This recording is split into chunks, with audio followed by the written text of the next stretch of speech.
আমার জানা মতে বিএনপি নেতাকর্মীরা বিপুল সংখ্যায় সেই এয়ারপোর্টে গিয়েছে এবং সেখানে তারা বাইরে অবস্থান করছিল, ভিতরে তো সবাইকে ঢুকতে দেয়নি। আর আওয়ামী লীগ সন্ত্রাসে বিশ্ব চ্যাম্পিয়নের দাবি তারা করতে পারে, তারা সন্ত্রাসের জন্য অনেক ধরনের পদক্ষেপ নিতে পারে, যেটা বিএনপি বা অন্যান্য ভদ্রলোকের দলের পক্ষে কল্পনা করাও সম্ভব নয়। সুতরাং তারা গিয়ে যে এই যে পচা ডিম মারতে পেরেছে। আরেকটা আমি মনে করি যে এই যে এনসিপিকে তো নেওয়াই উচিত হয় নাই, এই দলটির এখনও রেজিস্ট্রেশন হয়নি, তাদের কোনো জনসমর্থন নেই, ডাকসু নির্বাচনে এদের প্রার্থীরা 200 ভোটও পায় না। তো এগুলোকে কেন বাইরে নিয়ে খামাখা অপদস্থ করা হয়েছে?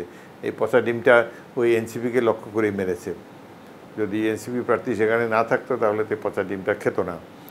আর মির্জা ফখরুল এবং জামাত ইসলামীর এদের যে সদস্যরা, সমর্থকরা, তারা বিপুল সংখ্যায়, আমি জানি বিএনপির যারা সমর্থক তারা বিপুল সংখ্যায় সেখানে উপস্থিত ছিলাম। কোন ফাঁকে গিয়ে একটা পচা ডিম মেরে এসেছে এটা সবসময় ঠেকানো সম্ভব না। আর এগুলো তো গণতান্ত্রিক দেশ, সেখানে প্রত্যেক লোকের পিছনে তো পুলিশ লাগিয়ে দেওয়া সম্ভব না। আর এটাতে বাংলাদেশের ভাবমূর্তি ক্ষুণ্ণ হয়েছে এবং বাইরের পৃথিবী দেখলো যে এরা দেশের কোন্দল, বিদেশে গিয়েও কীভাবে দেশের ভাবমূর্তিকে আরও ক্ষুণ্ণ করছে, কিভাবে নিজেদের এই যে ডার্টি ইনল্যান্ড প্রকাশ্যে ধুচ্ছে তারা।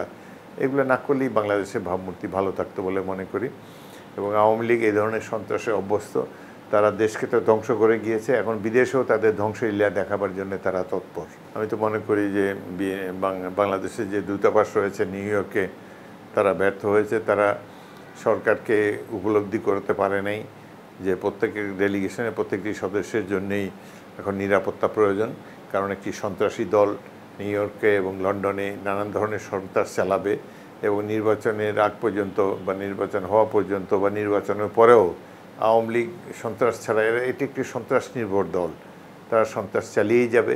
আমি মনে করি যে বহির্বিশ্বকে, বিশেষ করে গুরুত্বপূর্ণ রাষ্ট্রসমূহকে বাংলাদেশ সরকার দেখাতে সমর্থ হয়েছে যে এই সরকারের সাথে দেশের গুরুত্বপূর্ণ জনপ্রিয় রাজনৈতিক দলসমূহ রয়েছে এবং যারা আগামী দিনে স্টেক হোল্ডার, যারা বাংলাদেশকে গড়বে আগামী দিনে, যারা একটি গণতান্ত্রিক পরিবেশ ফিরিয়ে এনেছে, যারা মাফিয়াতন্ত্রকে বিদায় করেছে, তাদেরকে নিয়ে আগামী দিনে সরকার গঠিত হবে।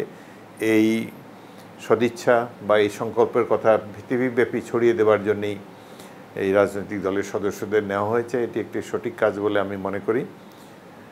আমি মনে করি যে আগামী দিনগুলোতে এই পদক্ষেপের ফলে বাংলাদেশের ভাবমূর্তি আরও উজ্জ্বল হবে। আমরা আওয়ামী লীগকে জাহান্নামে দেখতে চাই এবং এই আওয়ামী লীগ যাতে বাংলাদেশের কোনো কারণ রাজনৈতিক কর্মকাণ্ডে প্রবেশাধিকার না পায়, সেই জন্য তাদের সকল কর্মকাণ্ড নিষিদ্ধ করা উচিত। এবং বাংলাদেশে সরকার নিষিদ্ধ করুক বা না করুক, জনগণ এই দলকে নিষিদ্ধ করেছে, ভবিষ্যতেও করবে। তাদের যেসব অপকর্তির কথা প্রতিদিনই পত্রপত্রিকায় প্রকাশিত হয়েছে, মানি লন্ডারিং, আয়নাঘর, গুম, হত্যা, যে ধরনের নির্যাতন তারা করেছে আয়নাঘরের মাধ্যমে জনগণকে, এগুলো টেলিভিশনে যখন আমরা দেখি আমরা শিহরিত হই। এবং এগুলো সবগুলোই তাদের নেত্রী শেখ হাসিনার ব্যক্তিগত নির্দেশে এই র্যাব এবং অন্যান্য বাহিনী করেছে।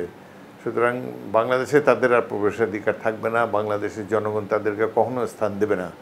এখন বিদেশে তাদেরকে ঠেকানোর দায়িত্ব সেই বিদেশি রাষ্ট্রের নিরাপত্তা বাহিনীর। সুতরাং এই ব্যাপারে বিদেশি রাষ্ট্রসমূহকে তৎপর হওয়ার জন্যে বাংলাদেশ সরকারের পক্ষ থেকে যোগাযোগ করা উচিত।